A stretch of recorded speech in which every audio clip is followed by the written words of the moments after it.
ममता शर्मा जी। राधे राधे महाराज। राधे राधे महाराज जी। महाराज जी, क्या संतान से सुख की आकांक्षा करना अनुचित है? नहीं, संतान सुख की आकांक्षा और संतान से सुख की आकांक्षा गृहस्थ धर्म में करना ही चाहिए। जब महाराज दशरथ जी के बहुत समय तक पुत्र नहीं हुआ तो चिंतित हुए ना। चिंतित होकर के ऋष्यशृंग ऋषि को बुलाया गया, फिर पुत्रेष्टि यज्ञ हुई, फिर भगवान श्री राम, भरत, लक्ष्मण, शत्रुघ्न इनका प्रादुर्भाव हुआ। तो संतान सुख की आकांक्षा करना और संतान से सुख की आकांक्षा करना ये गृहस्थ धर्म से युक्त है, ना कि परमार्थ से।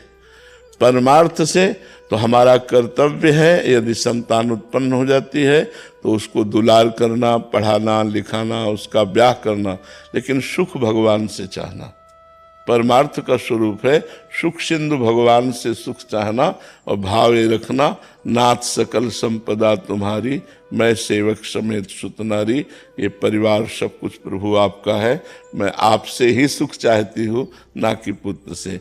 अगर हम संतान से सुख चाहेंगे और कल वो प्रतिकूल चलेगा, बच्चा प्रतिकूल हो गया, तो हमारा पूरा जीवन दुखमय हो जाएगा, नरक में हो जाएगा।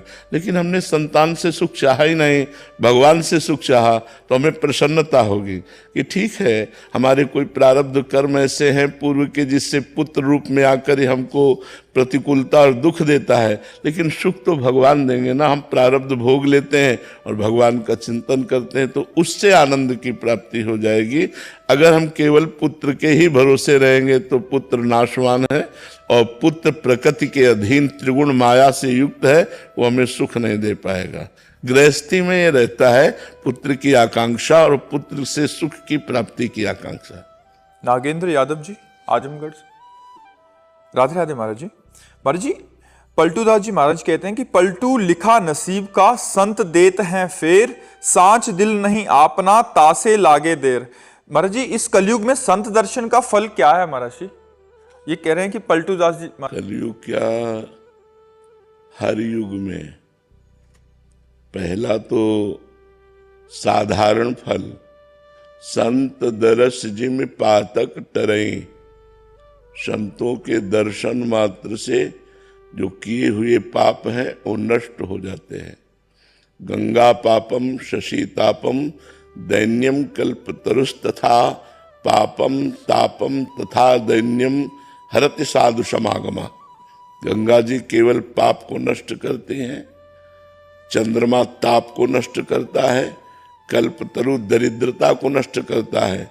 यदि संतों का समागम हो जाए, संतों से अपनापन हो जाए और हम उनकी आज्ञा का पालन करने लगे तो पाप ताप दरिद्रता तीनों का नाश हो जाता है।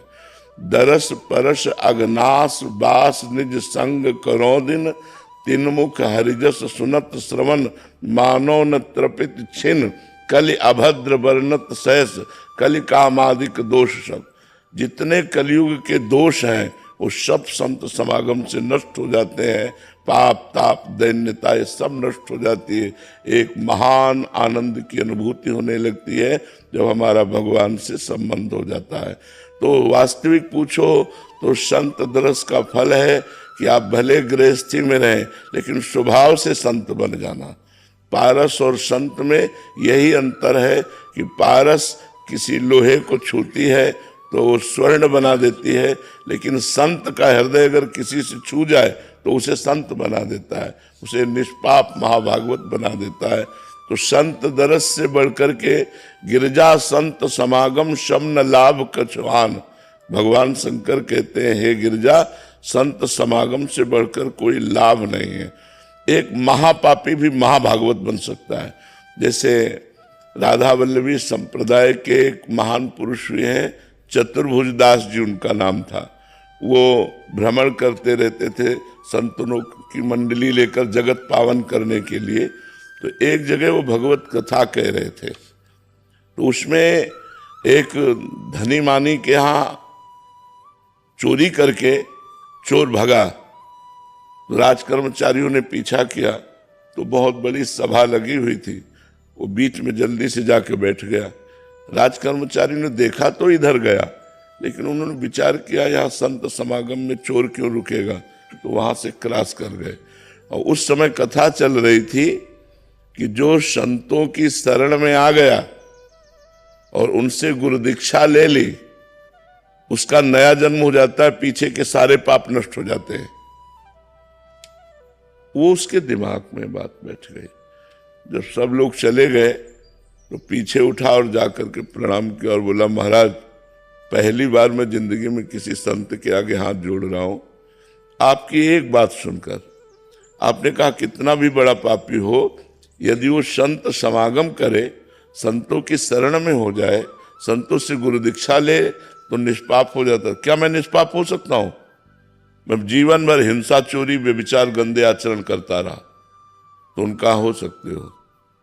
पहला नियम, झूठ नहीं बोलोगे। दूसरा नियम, अब चोरी नहीं करोगे। तीसरा नियम, जो नाम देंगे उसको जप करोगे। आज से तुम निष्पाप हो जाओगे। तो उसने कहा अभी दे दो, आज हमारा मन बदला है आपकी दीक्षा की बात सुनकर, कल पता नहीं मन राजी हो कि ना राजी हो, आज आप दे दो। तो उनका अभी दे देंगे। ऐसे जो सीरियस मरीज होते हैं उनका तुरंत उपचार किया जाता है। उन्होंने तुरंत कंठी मंगाई, मूड मुड़वाया, द्वादश तिलक लगवाए और उसको गुरु दीक्षा दे दी। पहली बात, आज से तुम्हारा नया जन्म हो गया। अब तुम्हें झूठ नहीं बोलना, निरंतर नाम जप करना है, सावधानी से अब जीवन व्यतीत करो तो तुम्हारे सारे पाप नष्ट हो गए। दूसरे दिन वो तिलक लगा करके, कंठी पहन करके वैसे जा रहा था, तो राज कर्मचारियों ने देखा है तो चोर, तुरंत पकड़ लिया, बंदी बना लिया उसे और राजा के सामने ले गए। और जिस धनी आदमी के यहाँ चोरी की थी उसको सामने पेश किया। धनी आदमी ने कहा यही है, ये मूड मुड़वा लिया है, कंठी बांध लिया है, लेकिन चोर यही है जिसने कल हमारा सामान चुराया था। राजा ने पूछा क्यों भाई, आप वैष्णव तिलक धारण किए हुए हो, आपने चोरी की? उनका साहब इस जन्म में नहीं की। बोले ये कह रहा कल चोरी की और ये कह रहा इस जन्म में चोरी नहीं की। तो सत्य का निर्णय करने के लिए उसमें एक प्रक्रिया थी। लोहे का गरम जलता हुआ फार, उसको हथेली पे पीपल की पत्ती रख करके और 7 बार कच्चे धागे से ऐसे करके और उसके हाथ में रखा जाता था और 7 कदम चलवाया जाता था। अगर धागा जल गया, हाथ जल गया तो झूठा, अगर धागा भी नहीं जला, हाथ भी नहीं जला तो सच्चा। अब चोर को कहा गया कि तुमको ये परीक्षा देनी पड़ेगी। बोले पक्का दूंगा। वो प्रक्रिया की गई। उसने मन में विचार करके गुरु के चरणों में प्रणाम किया, कहा गुरुदेव आपने कहा था कि दीक्षा लेने के बाद नया जन्म होता है। मैं उसी बात को कह रहा हूं कि जोर से बोला, मैंने इस जन्म में कोई पाप नहीं किया। और 7 कदम चला, बिल्कुल नहीं जला, फेंक दिया लोहे का फार फेंक। राजा ने कहा इसको मृत्यु दंड दो, जो ये धनी मानी है ऐसे संत पर चोरी का इल्जाम लगाता है, इसे मृत्यु दंड। तो उसने कहा महाराज उसको भी मृत्यु दंड मत दो, क्योंकि वो भी सही कह रहा है। बोले अब तो मान ही नहीं सकते क्योंकि प्रमाण हो गया कि आप सही बोल रहे हो। बोले महाराज मैं कल चोर था, आज नहीं चोर, कल चोर था आज। तो बोले तुमने कहा इस जन्म में पाप नहीं किया। बोले हाँ गुरुजी ने कहा था दीक्षा लेने के बाद नया जन्म होता है, तो मैंने इस जन्म में पाप नहीं किया। राजा बड़े प्रसन्न हुए और उन्होंने कहा अपने गुरुदेव के दर्शन कराओ। फिर वो चतुर्भुज दास जी के दर्शन करके वो भी उनका शिष्य हो गया। तो देखो संत दर्शन से घोर पापी नीच आदमी भी भगवान को प्राप्त हो सकता है। पक्की बात, इसमें कोई संशय नहीं है। संत दर्शन से संत स्वयं बन जाए तो सच्चा संत दर्शन माना जाता है। हमारे गंदे आचरण छूट जाए, हमारी गंदी भावनाएं सुधर जाए, हमारा नाम जब चलने लगे, हमें संसार के भोगों की चाह ना रह जाए, यही संतों के दर्शन का फल है। किसका प्रश्न था, आप समझ पाए प्रभु? अमोल जी पुणे से। राधे राधे। राधे राधे महाराज जी। महाराज जी श्री गुरु की दीक्षा और अनुग्रह में क्या अंतर है? वैसे गुरु दीक्षा ही अनुग्रह है यदि हम उसको मान लेते हैं तो। अगर गुरु दीक्षा को हम गुरु कृपा मान लेते हैं, क्योंकि गुरु जी का जो जीवन होता है वो मंत्र होता है।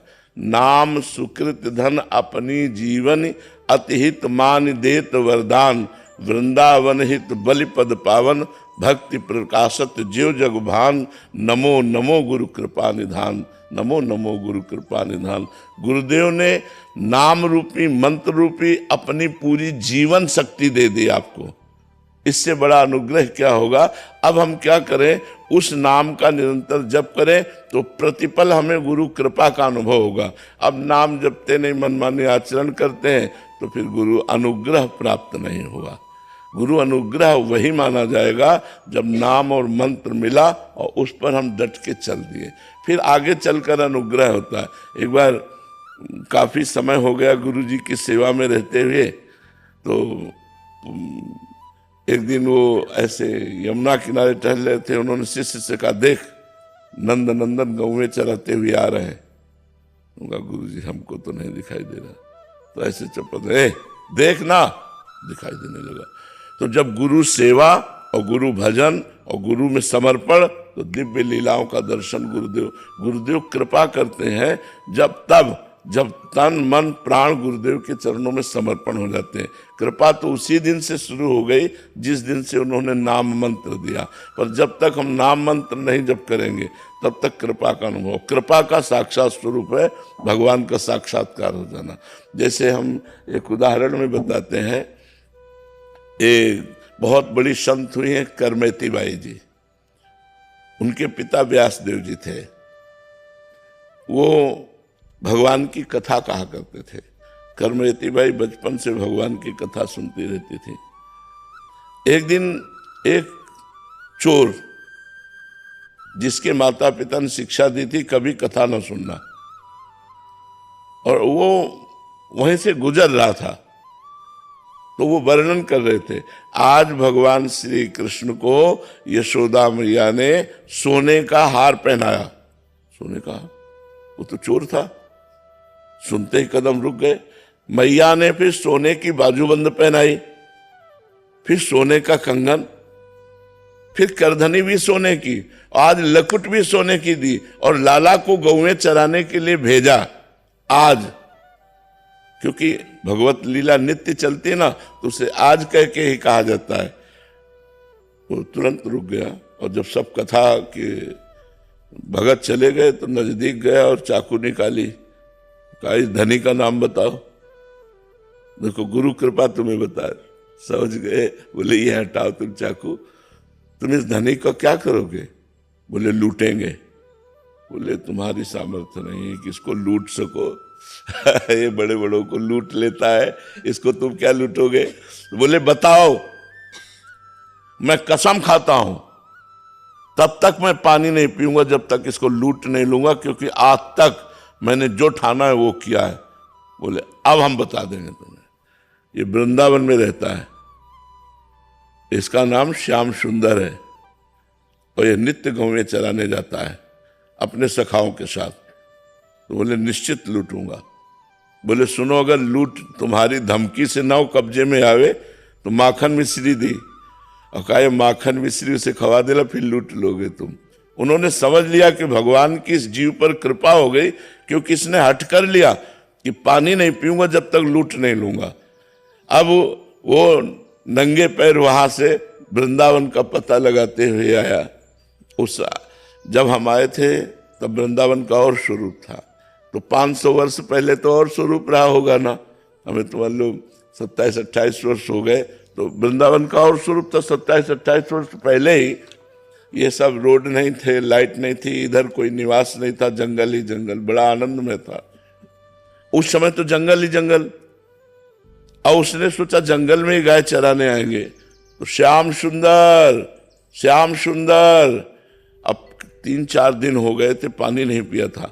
श्याम सुंदर, ये श्याम सुंदर। अब भगवान का नाम, भगवान लीला बिहारी कब किस पर कृपा कर दे। तो दिखाई दी सैकड़ों दिव्य गौवें, जो भगवान की दिव्य गौवें, और सखा पुकार रहे थे, ए श्याम सुंदर देख तेरे को कोई पुकार रहा है। और वो ललित त्रिभंगी स्वरूप भगवान का, कोटि कोटि काम को भी मूर्छित कर दे, ऐसा ठाकुर जी का स्वरूप है। मुनिमन ध्यान धरत लय पावत, बड़े बड़े मुनिजन जिनका ध्यान धरते, ध्यान में नहीं आते, वो प्रभु उसके पास गए, बोले क्या है रे, काहे को पुकार रहा है? बोले तुम कौन हो? बोले हमारा नाम श्याम सुंदर है।